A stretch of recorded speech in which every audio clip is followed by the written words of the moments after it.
so-called reality in which we live is rigged up, down, and sideways. It is fake, false, and fraudulent beyond all belief. And all I can tell you is that what you think you know when you look around at the world, the understanding you think you have of how things run, it ain't that way.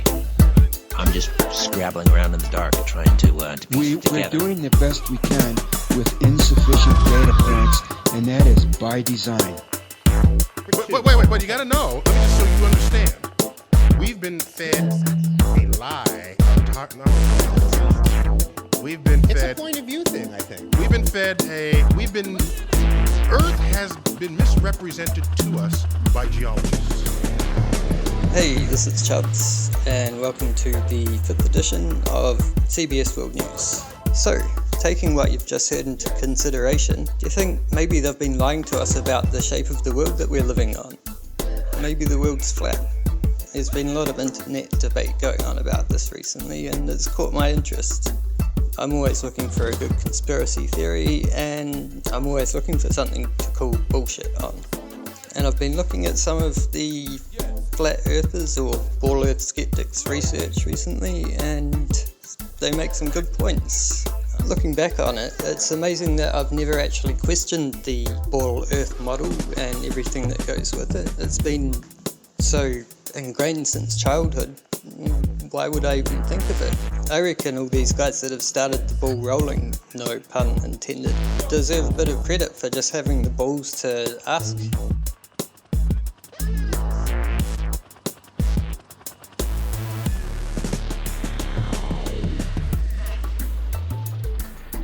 Four months ago, I wouldn't have thought that anybody would be stupid enough to question the ball earth model, let alone have the balls to actually put their beliefs out there for scrutiny.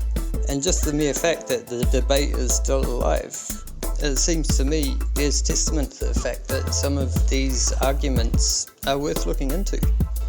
And I've been doing just that. In fact, I even joined one of the leading flat earth research forums, and I'm sad to say I've been kicked off already. Now, I'm not sure why, but I think it's probably because they think I'm a shill. Now, I'm not sure what a shill is. I'll be investigating that later on in the episode. But the moderator of this forum seems to have been calling a lot of people shills recently. I'm not sure this really means anything, but back when I was at primary school, there was this incident where this kid did a poo in the hand basin of the boys' toilets. All the boys were taken into the school hall, and there was a bit of an interrogation to find out who did it. And as it turns out, the first kid that started calling out other kids was the kid that actually did the poo in the basin. How messed up is that? I'm not entirely sure why I was kicked off, but maybe it's because I've got a funny name. And yeah, I know it might sound a bit funny to you, but your name probably sounds a bit funny to people where I'm from. To be honest, I kind of wish I hadn't used my real first name, because I didn't think I'd even be making videos, let alone such controversial ones. And yes, I'll admit my first few episodes went entirely serious. But due to the subject matter, who can blame me? Have you seen any of NASA's videos recently? They're fucking hilarious. But not all of my videos are going to be about NASA. After all, this isn't the NASA channel. Just because NASA seems to have been lying about damn near everything doesn't mean they speak for all of science. The current oblate spheroid Earth model does seem to have some holes, but I think Neil deGrasse Tyson's oblate peroid model could be worth looking at. Check this out. Earth, throughout its life, even when it formed, it was spinning, and it got a little wider at the equator than it does at the poles. So it's not actually a sphere, it's oblate, and officially it's an oblate spheroid. That's what we call it. But not only that, it's slightly wider below the equator than above the equator. A little chubbier. A little chubbier. Yeah. Chubby's a good way. It's like pear-shaped. Yeah. So... Now, I know what you're thinking. You're thinking, we can't believe this Neil deGrasse Tyson guy. He's a Satanist.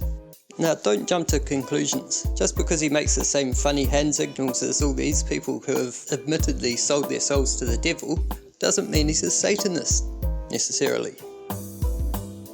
Haha, the world's turned pear-shaped.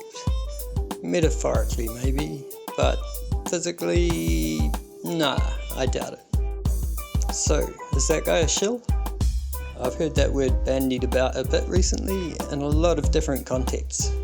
It seems to be a derogatory term, an insult, maybe a term for somebody who disagrees with your views, or has views differing to your own. I've looked it up in my trusty dictionary and it's not in there. And I won't be checking Wikipedia because I'm coming to the conclusion they're not to be trusted on anything, but that's for a future show. So what's a shill? After some extensive and thorough research, the best I can come up with is a cross between a shrimp and a krill. So what? You're calling somebody a shill, does that mean you're calling them spineless? So the moral of this episode? Be nice to the people you shared this earth with, whether they believe it's a sphere, a pear, a square, a plane, a planet, a disc riding on the back of 4 elephants on top of a turtle flying through space, an oblate spheroid flying through space. Keep an open mind, don't be scared to look into different points of view, be malleable. There's no shame in changing your opinion on things, and remember, if I've learnt one thing on my relatively short time on this whatever the hell we're living on, is that the people that think they know it all, that think they have all the answers, are the most full of shit.